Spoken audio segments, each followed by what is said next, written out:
এইটি ପିଲାମାନେ ଆମେ ଆଲୋଚନା କରିବା ବହୁତ ଇମ୍ପୋର୍ଟାଣ୍ଟ କ୍ୱେଶ୍ଚିନ୍ ବହୁତ ଇମ୍ପୋର୍ଟାଣ୍ଟ ଏମସିକ୍ୟୁ ପରୀକ୍ଷା ପାଇଁ କି ଯେଉଁମାନେ ବି ଚ୍ୟାନେଲକୁ ନୂଆ ଆସିଥିବେ ସବସ୍କ୍ରାଇବ ନିଶ୍ଚିନ୍ତ କରିନେବେ ଏଇଭଳି କ୍ଲାसेस ପିଲା ଅଲ୍ ଏକ୍ଜାମ ପାଇଁକି ପିଲାମାନେ ତ ଯେଉଁମାନେ ବି ହ୍ୱାଟ୍ସଆପ୍ ଗ୍ରୁପରେ ଜଏନ୍ ହେଇନଥିଲେ କମ୍ୟୁନିଟି ପୋଷ୍ଟର ଲିଙ୍କ ଦିଆହେଇଛି ଜଏନ୍ ବି ହେଇପାରିବ ତ ଯିବା ପିଲେ ଡେରି ନକରି କ୍ଲାସଟିକୁ ଷ୍ଟାର୍ଟ କରିଦେବା ଜୟ ଜଗନ୍ନାଥ ରାଧେ ରାଧେ ଜୟ ହନୁମାନ ପିଲାମାନେ ଦେଖନ୍ତୁ ପ୍ରଥମ ପ୍ରଶ୍ନ କ'ଣ ଦେଇଛି ଭାରତ ପାକିସ୍ତାନ ମଧ୍ୟରେ କାର୍ଗିଲ ଯୁଦ୍ଧ କେଉଁ ମସିହାରେ ହେଇଥିଲା ବୋଲେ ଭାରତ ଆଉ ପାକିସ୍ତାନ ମଧ୍ୟରେ ଯୋଉ କାର୍ଗିଲ ଯୁଦ୍ଧଟା ହେଇଥିଲା ସେଟା କୋଉ ମସିହାରେ ହେଇଥିଲା 1971 ମସିହା 1999 ମସିହା 2001 ମସିହା 2003 ପିଲେ ଆମେ ଜାଣିଛେ ପିଲାମାନେ ଭାରତ ଆଉ ପାକିସ୍ତାନ ମଧ୍ୟରେ ପିଲାମାନେ କାର୍ଗିଲ ଯୁଦ୍ଧ 1999 ମସିହାରେ ହେଇଥିଲା 1999 ମସିହାରେ କେଉଁ ମସିହାରେ ସାର୍କ ଗଠନ ହୋଇଥିଲା ପିଲେ କେଉଁ ମସିହାରେ ସାର୍କ ଗଠନ ହୋଇଥିଲା ପିଲାମାନେ 1963 1985 1996 1999 ତ ସାର୍କ କେଉଁ ମସିହାରେ ପ୍ରତିଷ୍ଠା ହୋଇଥିଲା ନା 1985 ପିଲେ ଯୋଉ ପିଲାମାନେ 1985 ମାରିଛନ୍ତି ଉତ୍ତର ଠିକ ଅଛି ନିମ୍ନୋକ୍ତ ମଧ୍ୟରୁ କେଉଁ ଜଣଙ୍କ ଭାରତୀୟ ବୈଦେଶିକ ନୀତିର ସ୍ଥପତି ଭାବରେ ପରିଚିତ ନିମ୍ନୋକ୍ତ ମଧ୍ୟରୁ କେଉଁ ଜଣଙ୍କ ଭାରତର ସ୍ଥପତି ଭାବରେ ବୈଦେଶିକ ନୀତିର ସ୍ଥପତି ଭାବରେ ପରିଚିତ ମହାତ୍ମା ଗାନ୍ଧୀ ଆମ୍ବେଦକର ଇନ୍ଦିରା ଗାନ୍ଧୀ ଜବାହରଲାଲ ନେହେରୁ ପିଲେ ତ 3 ନମ୍ବର ପ୍ରଶ୍ନ ଏଇଠି ତୁମ ସାମ୍ନାରେ ଯିବ ଜବାହରଲାଲ ନେହେରୁ ପିଲେ ଯୋଉ ପିଲାମାନେ ଜବାହରଲାଲ ନେହେରୁ ମାରିଛନ୍ତି ଉତ୍ତର ଠିକ ଅଛି ବହୁତ ବଢିଆ ଅଛି ଅତି ଗୁରୁତ୍ୱପୂର୍ଣ୍ଣ ପ୍ରଶ୍ନ ସମସ୍ତେ ଜଏନ୍ ହୁଅନ୍ତୁ ଏଇଠି ଲାଇଭ୍ ଚାଟ୍ ବକ୍ସ ଅଛି ଉତ୍ତର ସମସ୍ତେ ଦେବେ ପିଲା ଏଇଠି ନିମ୍ନୋକ୍ତ ମଧ୍ୟରୁ କେଉଁ ଗୋଟିକ ସୁରକ୍ଷା ପରିଷଦର ସ୍ଥାୟୀ ସଦସ୍ୟ ନିମ୍ନୋକ୍ତ ମଧ୍ୟରୁ କେଉଁ ଗୋଟିକ ସୁରକ୍ଷା ପରିଷଦର ସ୍ଥାୟୀ ସଦସ୍ୟ ପିଲାମାନେ ଅପସନ କ'ଣ ଅଛି ଏଇଠି ଚାଇନା ଅପସନ ଅଛି ପିଲାମାନେ ଭାରତ ଏଇଠି ଅଛି ପିଲାମାନେ ଜାପାନ ଏଇଠି ଅଛି ପିଲାମାନେ ବ୍ରାଜିଲ ତ ସମସ୍ତେ ଉତ୍ତର ଦେବେ 4 ନମ୍ବର ପ୍ରଶ୍ନ ନିମ୍ନୋକ୍ତ ମଧ୍ୟରୁ କେଉଁ ଗୋଟିକ ସୁରକ୍ଷା ପରିଷଦର ସ୍ଥାୟୀ ସଦସ୍ୟ ପିଲାମାନେ ଚାଇନା ଭାରତ ଜାପାନ ବ୍ରାଜିଲ ପିଲେ ତ 4 ନମ୍ବର ଉତ୍ତରଟି ହେଉଛି ପିଲାମାନେ ଚାଇନା ଯୋଉ ପିଲାମାନେ ଏଇଠି ଚାଇନା ମାରିଛନ୍ତି ସେମାନଙ୍କ ଉତ୍ତର ଠିକ ଅଛି ନେକ୍ସଟ କ୍ୱେଶ୍ଚନ ପିଲେ ପୃଥିବୀର କେଉଁ ସହରରେ ଜାତିସଂଘର ମୁଖ୍ୟ କାର୍ଯ୍ୟାଳୟ ଅବସ୍ଥିତ ପୃଥିବୀର କେଉଁ ସହରରେ ଜାତିସଂଘର ମୁଖ୍ୟ କାର୍ଯ୍ୟାଳୟ ଅବସ୍ଥିତ ଜେନେଭା ପ୍ୟାରିସ ନ୍ୟୁୟର୍କ ମସ୍କୋ ତ 5 ନମ୍ବର ଉତ୍ତରଟି ପିଲେ ଏଇଠି ନ୍ୟୁୟର୍କ ହେଇଯିବ ଯୋଉମାନେ ଏଇଠି ନ୍ୟୁୟର୍କ ମାରିଛନ୍ତି ସେମାନଙ୍କ ଉତ୍ତର ଠିକ ଅଛି ନେକ୍ସଟ ଦେଖନ୍ତୁ ପିଲେ ଭାରତ ପାକିସ୍ତାନ ମଧ୍ୟରେ କାର୍ଗିଲ ଯୁଦ୍ଧ କେଉଁ ମସିହାରେ ହେଇଥିଲା ଭାରତ ପାକିସ୍ତାନ ମଧ୍ୟରେ କାର୍ଗିଲ ଯୁଦ୍ଧ କେଉଁ ମସିହାରେ ହେଇଥିଲା 1971 ଅପସନ ଅଛି 1999 ଅପସନ ଅଛି 2001 ପିଲେ ଅପସନ ଅଛି 2003 ବି ଅପସନ ଅଛି ତ ସଠିକ ଉତ୍ତର ପିଲେ ଏଇଠି ହେଇଯିବ 1999 ମସିହା ନେକ୍ସଟ କେଉଁ ସାର୍କ କେଉଁ ମସିହାରେ ଗଠିତ ହୋଇଥିଲା ସାର୍କ କେଉଁ ମସିହାରେ ଗଠିତ ହୋଇଥିଲା 1963 1985 1916 1999 ତ ସାର୍କ କେଉଁ ମସିହାରେ ଗଠିତ ହୋଇଥିଲା 1985 ପିଲେ ଯୋଉମାନେ 1985 ମସିହା ମାରୁଛନ୍ତି କେଉଁ ମସିହାରେ ସିମଳା ରାଜିନାମା ସ୍ୱାକ୍ଷରିତ ହୋଇଥିଲା କେଉଁ ମସିହାରେ ସିମଳା ରାଜିନାମା ସ୍ୱାକ୍ଷରିତ ହୋଇଥିଲା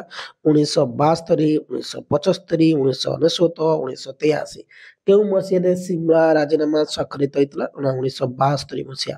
ନେକ୍ସଟ ହଉଛି କ'ଣ ନିମ୍ନୋକ୍ତ ମଧ୍ୟରୁ କେଉଁ ପ୍ରଧାନମନ୍ତ୍ରୀ ଲାହୋର ଘୋଷଣାନାମାରେ ସ୍ୱାକ୍ଷର କରିଥିଲେ ନିମ୍ନୋକ୍ତ ମଧ୍ୟରୁ କେଉଁ ପ୍ରଧାନମନ୍ତ୍ରୀ ଲାହୋର ଘୋଷଣାନାମାରେ ସ୍ୱାକ୍ଷର କରିଥିଲେ କେଉଁ ପ୍ରଧାନମନ୍ତ୍ରୀ ପିଲାମାନେ ତ ଉତ୍ତର ଦେବେ ସମସ୍ତେ ଲାଇଭ୍ ଚାଟ୍ ବକ୍ସ ଅଛି ପିଲାମାନେ ଦେଖନ୍ତୁ ପିଲାମାନେ ଅପସନରେ ଅଛି ପିଲା ଇନ୍ଦିରା ଗାନ୍ଧୀ ଅପସନରେ ଅଛି ପିଲାମାନେ ରାଜୀବ ଗାନ୍ଧୀ ଅପସନରେ ଅଛି ପିଲା ଅଟଳ ବିହାରୀ ବାଜପେୟୀ ଅପସନରେ ଅଛି ମନମୋହନ ସିଂ ତ ଏଇଠି ତୁମ ସାମ୍ନାରେ ହେଇଯିବ ଅଟଳ ବିହାରୀ ବାଜପେୟୀ ପିଲା ନେକ୍ସଟ କ୍ୱେଶ୍ଚନ ଦେଖିବା ଦେଖନ୍ତୁ ନିମ୍ନୋକ୍ତ ମଧ୍ୟରୁ କେଉଁ ଗୋଟିକ ଆମର ଭାରତର ବୈଦେଶିକ ନୀତିର ମୌଳିକ ବୈଶିଷ୍ଟ୍ୟ ନୁହେଁ ପିଲା ଆ ଭିତରୁ କୁହନ୍ତୁ ପିଲାମାନେ କୋଉ ଗୋଟିକ ଭାରତର ବୈଦେଶିକର ମୌଳିକ ବୈଶିଷ୍ଟ୍ୟ ନୀତି ନୁହେଁ ପିଲେ ସାମ୍ରାଜ୍ୟବାଦକୁ ବିରୋଧ କରିବା ଶାନ୍ତିପୂର୍ଣ୍ଣ ସହାବସ୍ଥାନ ଶୀତଳ ଯୁଦ୍ଧ ଗୋଷ୍ଠୀ ନିରପେକ୍ଷତା ପିଲେ 10 ନମ୍ବର ଉତ୍ତରଟି ହେଉଛି ଶୀତଳ ଯୁଦ୍ଧ ଯୋଉମାନେ ଶୀତଳ ଯୁଦ୍ଧ ମାରିଛନ୍ତି ଉତ୍ତର ଠିକ ଅଛି କେଉଁ ମସିହାରେ ପଞ୍ଚଶୀଳ ନୀତି ସ୍ୱାକ୍ଷରିତ ହୋଇଥିଲା ବହୁତ ଇମ୍ପୋର୍ଟାଣ୍ଟ ପ୍ରଶ୍ନ କେଉଁ ମସିହାରେ ପଞ୍ଚଶୀଳ ନୀତି ସ୍ୱାକ୍ଷର ହେଇଥିଲା ବୋଲେ ପଞ୍ଚଶୀଳ ନୀତି କେଉଁ ମସିହାରେ ସ୍ୱାକ୍ଷରିତ ହେଇଥିଲା ପିଲାମାନେ ନା 1950 ମସିହା 1954 ମସିହା 1962 ମସିହା 1971 ମସିହା ହେଲେ ପଞ୍ଚଶୀଳ ନୀତି କାହା କାହା ମଧ୍ୟରେ ହେଇଥିଲା ନା ପଞ୍ଚଶୀଳ ନୀତି ଭାରତ ଓ ଚୀନ ମଧ୍ୟରେ ହେଇଥିଲା 5ଟି ନୀତିକୁ ନେଇକି ମନେ ରଖିଥିବ ତ 1954 ମସିହାରେ ଆଉ ଜବାହରଲାଲ ନେହେରୁଙ୍କର 1954 ଏପ୍ରିଲ ମାସରେ ହେଇଥିଲା ପଞ୍ଚଶୀଳ ନୀତି ଭାରତ ଓ ଚୀନ ମଧ୍ୟରେ ପିଲାମାନେ ଏ କ୍ୱେଶ୍ଚିନ୍ ମନେ ରଖିଥିବ ପିଲେ ସିମଳା ରାଜିନାମା କାହା କାହା ମଧ୍ୟରେ ସ୍ୱାକ୍ଷରିତ ହୋଇଥିଲା ବୋଲେ ସିମଳା ରାଜିନାମା କାହା କାହା ମଧ୍ୟରେ ସ୍ୱାକ୍ଷରିତ ହୋଇଥିଲା ନେହେରୁ ଆୟୁବ ଖାଁ ମଧ୍ୟରେ ଲାଲ ବାହାଦୁର ଶାସ୍ତ୍ରୀ ଜେଡ୍ ଏ ଭୁଟ୍ଟୋଙ୍କ ମଧ୍ୟରେ ଇନ୍ଦିରା ଗାନ୍ଧୀ ଜେଡ୍ ଏ ଭୁଟ୍ଟୋ ମନମୋହନ ସିଂ ଏବଂ ନୱାଜ ସରିଫ ବୋଲେ 12 ନମ୍ବର ଉତ୍ତରଟି ହେଉଛି ଥାର୍ଡ ଆଇ ଯୋଉମାନେ ମାରିଛନ୍ତି ଇନ୍ଦିରା ଗାନ୍ଧୀ ଜେଡ୍ ଏ ଭୁଟ୍ଟୋ ପିଲେ ମନେ ରଖିଥିବ ସିମଳା ରାଜିନାମା ଭାରତ ଓ ପାକିସ୍ତାନ ମଧ୍ୟରେ ହୋଇଥିଲା। ନେକ୍ସଟ ଭାରତ ଓ ପାକିସ୍ତାନ ମଧ୍ୟରେ ସିମଳା ରାଜିନାମା କେଉଁ ମସିହାରେ ହେଇଥିଲା ଭାରତ ଓ ପାକିସ୍ତାନ ମଧ୍ୟରେ ସିମଳା ରାଜିନାମା କେଉଁ ମସିହାରେ ହେଇଥିଲା 1971 ମସିହା 1972 ମସିହା 1973 ମସିହା 1974 ଭାରତ ଓ ପାକିସ୍ତାନ ମଧ୍ୟରେ ସିମଳା ରାଜିନାମା କେଉଁ ମସିହାରେ ହେଇଥିଲା ବେଲେ 13 ନମ୍ବର ପ୍ରଶ୍ନ ଭାରତ ଓ ପାକିସ୍ତାନ ମଧ୍ୟରେ ସିମଳା ରାଜିନାମା କେବେ ହୋଇଥିଲା ବେଲେ ନା 1972 ମସିହାରେ 1972 ମସିହାରେ ଭାରତ ଓ ପାକିସ୍ତାନ ମଧ୍ୟରେ ସିମଳା ରାଜିନାମା ହେଇଥିଲା। ନେକ୍ସଟ ଦେଖନ୍ତୁ ନିମ୍ନୋକ୍ତ ମଧ୍ୟରୁ 1945 ମସିହାରେ ୟାଲଟ ସମ୍ମିଳନୀରେ ଅଂଶଗ୍ରହଣ କରିନଥିଲେ କିଏ ପିଲା ଭିତରୁ କୁହନ୍ତୁ କିଏ 1945 ମସିହାରେ ଗୋଟେ ୟାଲଟ ସମ୍ମିଳନୀ ହୋଇଥିଲା ପିଲେ ସେଇ ୟାଲଟ ସମ୍ମିଳନୀରେ ଅଂଶଗ୍ରହଣ କରିନଥିଲେ ଜବାହରଲାଲ ନେହେରୁ ଚର୍ଚ୍ଚିଲ ଷ୍ଟାଲିନ ରୁଜଭେଲ୍ଟ ପିଲେ ଏଇଠି ତୁମ ସାମ୍ନାରେ ସଠିକ ଉତ୍ତରଟି ହେଉଛି ଜବାହରଲାଲ ନେହେରୁ ପିଲେ କିଏ ଅଂଶଗ୍ରହଣ କରିନଥିଲେ ନା ଜବାହରଲାଲ ନେହେରୁ ପିଲେ ନିମ୍ନୋକ୍ତ ମଧ୍ୟରୁ କେଉଁ ଗୋଟିକ ମିଳିତ ଜାତିସଂଘର ସଂସ୍କାର ପ୍ରସ୍ତାବ ଅଟେ ନିମ୍ନଲିଖିତ ମଧ୍ୟରୁ କେଉଁ ଗୋଟିକ ମିଳିତ ଜାତିସଂଘର ସଂସ୍କାର ପ୍ରସ୍ତାବ ଅଟେ ପିଲାମାନେ ନ୍ୟାସ ପରିଷଦର ଉଚ୍ଛେଦ ମିଳିତ ଜାତିସଂଘର ସାଧାରଣ ସଭାର ସଂଖ୍ୟା ଆନ୍ତର୍ଜାତିକ ନ୍ୟାୟାଳୟର ସଂସ୍କାର ମହାସଚିବଙ୍କ ପାଇଁ ପରୋକ୍ଷ ନିର୍ବାଚନ ତ ଏଇଠି ଉତ୍ତରଟି ହେଇଯିବ ଆଇବି ଯୋଉମାନେ ମାରୁଛନ୍ତି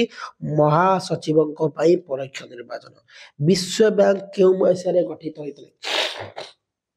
ପିଲାମାନେ ବିଶ୍ୱ ବ୍ୟାଙ୍କ କେଉଁ ମସିହାରେ ଗଠିତ ହୋଇଥିଲା ପିଲେ ବିଶ୍ୱ ବ୍ୟାଙ୍କ ପିଲାମାନେ 1944 ମସିହା 1945 ମସିହା 1948 ମସିହା 1950 ପିଲେ ବହୁତ ଇମ୍ପୋର୍ଟାଣ୍ଟ ପ୍ରଶ୍ନ ବହୁତ ଗୁରୁତ୍ୱପୂର୍ଣ୍ଣ ପ୍ରଶ୍ନ ଏକ୍ସାମ ପାଇଁକି ପିଲେ ବିଶ୍ୱ ବ୍ୟାଙ୍କ କେଉଁ ମସିହାରେ ପ୍ରତିଷ୍ଠା ହେଇଥିଲା ପିଲାମାନେ ନା ଏଇଠି ସଠିକ ଉତ୍ତର ହେଉଛି 1944 ପିଲେ 1944 ମସିହାରେ ଆମର ବିଶ୍ୱ ବ୍ୟାଙ୍କ ପ୍ରତିଷ୍ଠା ହେଇଥିଲା। ନିମ୍ନୋକ୍ତ ମଧ୍ୟରୁ କେଉଁ ରାଷ୍ଟ୍ରଟି ମିଳିତ ଜାତିସଂଘର ନିରାପତ୍ତା ପରିଷଦର ସ୍ଥାୟୀ ସଦସ୍ୟ ନିମ୍ନୋକ୍ତ ମଧ୍ୟରୁ କେଉଁ ରାଷ୍ଟ୍ରଟି ମିଳିତ ଜାତିସଂଘର ନିରାପତ୍ତା ପରିଷଦର ସ୍ଥାୟୀ ସଦସ୍ୟ ଜାପାନ ଫ୍ରାନ୍ସ ଭାରତ ନେଦରଲ୍ୟାଣ୍ଡ ପିଲେ 17 ନମ୍ବର ଉତ୍ତରଟି କଣ ହେଇଯିବ ଯୋଉ ପିଲାମାନେ ଏଇଠି ଉତ୍ତର ମାରୁଛନ୍ତି ଫ୍ରାନ୍ସ ପିଲେ ସେମାନଙ୍କ ଉତ୍ତର ଠିକ ଅଛି। ନେକ୍ସଟ କ୍ୱେଶ୍ଚନ ଦେଖନ୍ତୁ ଆନ୍ତର୍ଜାତିକ ମୁଦ୍ରା ପାଣ୍ଠିର କାର୍ଯ୍ୟାଳୟ କେଉଁଠାରେ ଅବସ୍ଥିତ ଆନ୍ତର୍ଜାତିକ ମୁଦ୍ରା ପାଣ୍ଠିର କାର୍ଯ୍ୟାଳୟ କେଉଁଠାରେ ଅବସ୍ଥିତ ହେଗ୍ ଠାରେ ଭିଏନା ଠାରେ ପିଲାମାନେ ୱାସିଂଟନ ଡିସି ପିଲା ନ୍ୟୁୟର୍କ ପିଲେ ତ 18 ନମ୍ବର ଉତ୍ତରଟି ହେଉଛି ୱାସିଂଟନ ଡିସି ଆନ୍ତର୍ଜାତିକ କାର୍ଯ୍ୟାଳୟ ବା ମୁଦ୍ରା ପାଣ୍ଠିର କଣ ହେଇଛି ପିଲା କାର୍ଯ୍ୟାଳୟ କୋଉଠି ଅବସ୍ଥିତ ନା ୱାସିଂଟନ ଡିସି। ନେକ୍ସଟ କଣ ଅଛି ପିଲାମାନେ ଏଇଠି ନିମ୍ନୋକ୍ତ ମଧ୍ୟରୁ କିଏ ମିଳିତ ଜାତିସଂଘର ମହାସଚିବ ନଥିଲେ ତା ଭିତରୁ କୁହନ୍ତୁ କିଏ ମିଳିତ ଜାତିସଂଘର ମହାସଚିବ ନଥିଲେ ବାନ୍ କି ମୁନ୍ କୋଫି ଆନନ୍ ଡ୍ୟାଗ ହ୍ୟାମରଲ୍ଡ ବୋଲେ ନେଲସନ ମାଣ୍ଡେଲା ଯୋଉମାନେ ଏଇଠି ମାରିଛନ୍ତି ନେଲସନ ମାଣ୍ଡେଲା ଉତ୍ତର ଠିକ ଅଛି ବୋଲେ। ନେକ୍ସଟ ଦେଇଛି ଭାରତୀୟ ସମ୍ବିଧାନର କେଉଁ ଧାରା ପିଲାମାନେ ଏଇଠି ଦେଇଛି ଭାରତୀୟ ସମ୍ବିଧାନର କେଉଁ ଧାରା ବୈଦେଶିକ ନୀତିର ଭାରତୀୟ ସମ୍ବିଧାନର କେଉଁ ଧାରା ପିଲେ ଗୋଟେ ସେକେଣ୍ଡ ବୈଦେଶିକ ନୀତି ସହ ସମ୍ପର୍କିତ